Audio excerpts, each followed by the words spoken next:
Hey, my name is Roger. I wanted to share a couple of thoughts with you about those of you who are going to a disaster relief area and you're going to be cutting with a chainsaw. And maybe you're helping out with one of the many organizations there that organize those efforts and give you access. I had another video where I shared where someone can help with some specialized tasks of sharpening chains for the crew and what have you. But this short video is more for you as the individual cutter, for you to show up and be ready not only to cut wood, but to cut wood all day and perhaps 4 days and require as little support as possible so that other people can be effective in addition to you yourself being effective. So before you can even start, with most organizations, and I would say even if you're acting as a lone wolf, so to speak, a couple of things you're going to want. You're going to want a good pair of chainsaw chaps. These come in many different colors and styles, but get a good set. I wouldn't get the Amazon.com sets that are of unknown origin. If it's made by Steel or Husqvarna or Echo or Red Max or something like that, or Le Bonville, or in this case Arborware, these are premium chaps and they're typically going to cost you somewhere around $75 to $170. And get a good, this is your health we're talking about. So the organizations I'm aware of, they won't even let you on the field to cut unless you have a pair of chaps. One of the issues you will probably find out is you have all this stuff on your belt. If you have a duty belt, you might want to think about having a pair of suspenders to help hold your pants up. At a minimum, wear a good pair of work boots. Okay, so this is the minimum. Don't show up in tennis shoes, and please not in flip-flops. Better yet is a pair of specialized chainsaw boots. These have steel toes, Kevlar to help should your bar or chain come down, help minimize the cut to your foot. But a good pair of chainsaw boots. But in either case, you want good thick lugs because you're in a disaster area, and more than likely it's going to be wet and muddy or strewn with debris. You do not want to be losing your footing. You're also going to want a chainsaw helmet and ear protection. Now you could use inner ear protection and not these if it's hotter weather. That's fine. But you're going to need ear protection, a helmet, and even though they may not require it, the face screen is a pretty good idea to just keep some of that particulate out of your eyes. Okay, so you're going to be in a disaster area. It's probably going to be dirty wood, either from floods or the wind and dirt. When you have tree bark full of sand and dirt, it dulls your chains out very rapidly. So I'm going to recommend that you have a sharp chain on your saw before you show up. You have your gas and oil in the saw before you show up. And you have cranked and made sure your saw runs before you show up. So make sure your saw is ready to go, cleaned, and ready to produce. I'm going to also recommend you bring at least 2 extra chains. Once again, you're probably going to be changing chains more frequently than you might at home where you're doing clean cutting on a tree you cut down. In this case, you want to be able to flip a chain off, throw a new one on, and keep going. And if you have 3 chains, hopefully that will get you, even in dirty wood, a good hour or more of cutting, and clean wood might get you all day or more. But you can also put a clean chain on your saw, go back to cutting, and deliver the 2 dull chains if there's a central sharpening service that I described in my other video. So have some extra chains. On your gear, you don't have to have the fancy belt, but you want to have on your person a fresh chainsaw file for the chain that you use. If you have a 3/8 chain, it's going to be a 7/32 file. If you have a .325 or .325 narrow kerf, it's going to be a 3/16 file. If you have a 3/8 low profile, a smaller chain, it's going to be a 5/32 file. But whatever chain you have, make sure you have a fresh file and holder on your person, and make sure you have several. I'd recommend a box of files in your vehicle or with you or nearby. You're also going to want to have a wedge and a mallet or an axe or hatchet or something. This is just a dead blow hammer. It weighs about 2.5 pounds. But if you're cutting and bucking wood or your saw gets stuck, the ability to drive in a wedge and rescue your saw, or to make a tree fall a certain direction, and you would need probably, in many cases, a larger wedge for that.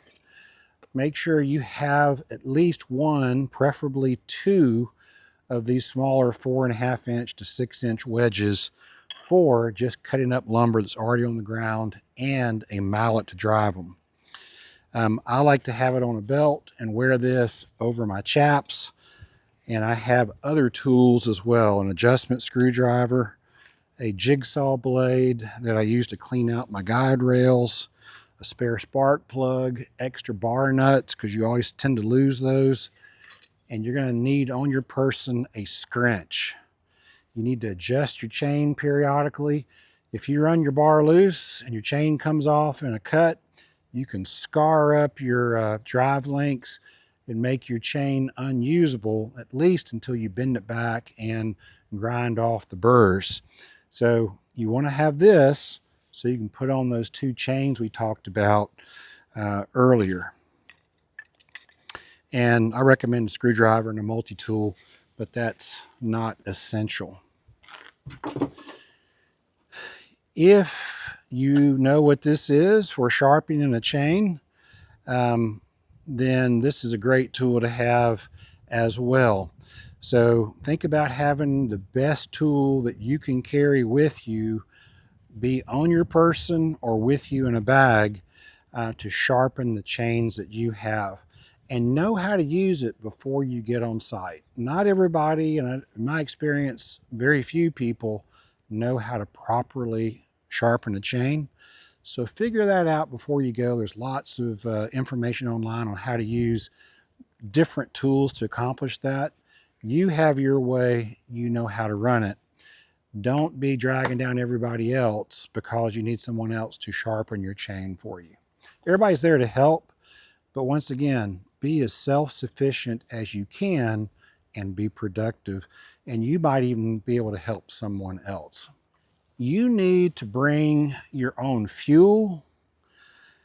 If you have a small saw, I'd say 50 cc's or less, you need to bring at least a gallon per day. Now, once again, you're in a disaster site. You may not have free or ready access to gasoline.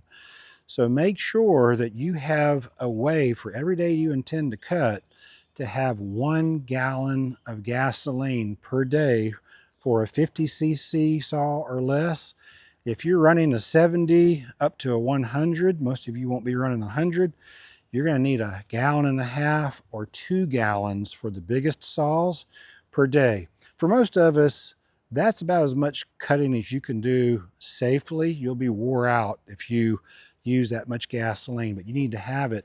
And if you're there for multiple days and you don't have access to fuel, you're going to need multiples of those so that you have enough for each day.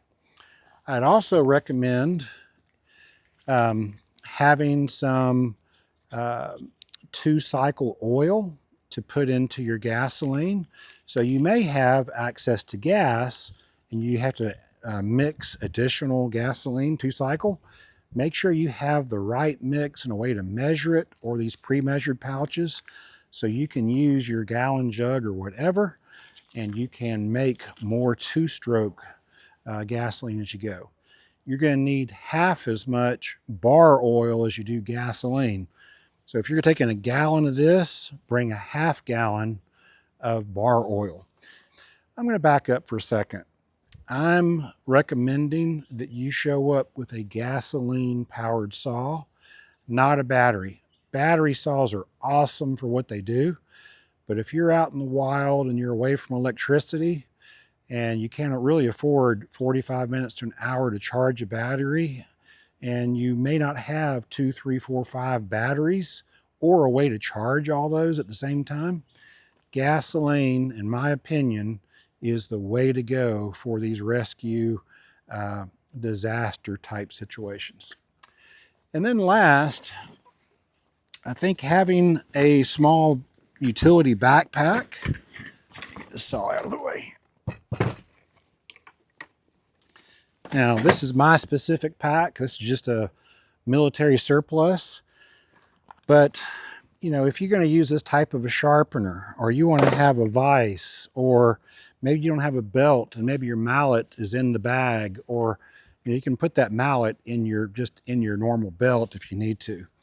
But anything including drinking water, your fuel mix, your fuel itself, if you need any gloves or what have you, or more wedges, that goes in the pack. So in my backpack, I can carry a quart, even though this can I reuse with my own mix, but you can also just buy this if you want. It's about $8 for one of these typically. So I have a quart of fuel right here. I have another quart of fuel in here, and then I have 1 quart, 2 to 1, 1 quart of bar oil. This 1 quart of gas gives me 2 tanks in this small saw. So if I have 2 of these, I have 4 tanks, the better part of a day of cutting, but at least a good hard heavy half day of cutting.